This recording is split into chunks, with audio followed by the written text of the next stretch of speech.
បងប្អូនអាចឆ្ងល់ថារដ្ឋាភិបាលស្ងាត់ស្ងៀមអត់ធ្មត់ឥឡូវទៅជាឌឺដងរឿងស្ងាត់ស្ងៀមអត់ធ្មត់ដោយសារកន្លែងនេះមើលឃើញដោះមិនចេញកន្លែងនោះមិនចេញខ្ញុំសូម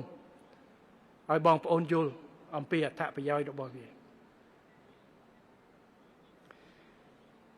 ទី1រដ្ឋាភិបាលស្ងាត់តែមិនស្ងៀមទេយើងធ្វើសកម្មភាពទាំងអស់ដោយខ្ញុំរើសមិញហ្នឹងអភិក្រម2នេះសម្រេចបានមិនមែនដោយចៃដន្យទេគឺយើងធ្វើការងារសកម្មតម្រាំតបានបត់ឈប់បាញ់តម្រាំតបានជួប JBC RBC និយាយគ្នាតម្រាំតបានយើងមានក្រុងកិច្ចចរចាសន្តិភាពក្រោមអធិបតីភាពរបស់អាដាម Donald Trump មិនមែនជាការងារ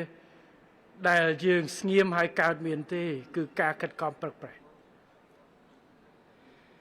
ទី2រដ្ឋាភិបាលស្ងាត់ស្ងៀមអញ្ចឹងប្រហែលជាបោះបង់លែងយកចិត្តទុកដាក់ប្រជាពលរដ្ឋឃើញតែគេជួយកងទ័ពឃើញអីរដ្ឋស្ងាត់ស្ងៀមទុកប្រជាជនទុកទ័ពចោលអត់ទេការទទួលខុសត្រូវរបស់រដ្ឋាភិបាលគ្រប់ជាន់ថ្នាក់រាយនិយាយពីរដ្ឋាភិបាលគឺពីនាយករដ្ឋមន្ត្រីរហូតទៅដល់អភិបាលស្រុកមេឃុំរហូតទៅដល់កងកម្លាំងនៅកម្ពុជាយើងនៅជាមួយកងទ័ពជាមួយគ្រួសារទ័ពជាមួយប្រជាជនគ្រប់ទាំងអស់មិនថាអ្នកត្រឡប់មកពីថៃយើងខំប្រឹងរកការងារមិនទាន់បានទាំងអស់យើងខំប្រឹងភ្ជាប់ថែមទៀតឲ្យប្រជាពលរដ្ឋជនភៀសខ្លួនរាប់ម៉ឺននាក់កាលមុនរាប់សែននាក់យើងខំរៀបចំកន្លែងឲ្យព្យាបាលជំងឺអីផ្សេងនៅជាប់ជាប្រចាំគ្រួសារទ័ពដែលត្រូវចលះខ្លួនពីជាមុខមកយើងខិតខំរកកងទ័ពនៅជួរមុខដែលវិរៈកងទ័ពរបស់យើងដែរយើងធ្វើការងារជាប់ជាប្រចាំជួនប្រជាពលរដ្ឋរឿងដែលរងគ្រោះនៅ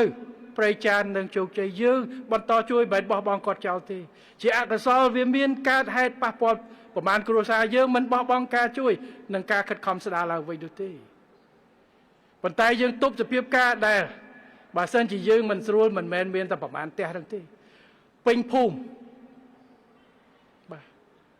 ប្រមាណភូមិហ្នឹងអាចនៅក្នុងអត់ផ្ទះរាប់ពាន់ខ្នងទៅអាចរៀលអ្នកប៉ោយប៉ែតនៅនឹងទៅរាល់ថ្ងៃអត់បើយើងធ្វើមិនទប់សភាពការបានខុសគ្នាតែប្រមាណគីឡូទេបើគ្រាប់ចាប់ផ្ដើមផ្លោងគ្មានអ្នកប៉ោយប៉ែតនៅនោះទេបាទនេះគឺជាការខិតខំគិតគូរទប់សភាពការកុំឲ្យវារីកសូមបងប្អូនយោគយល់យើងមិនបោះបងប្អូនប្រជាពលរដ្ឋចោលទេ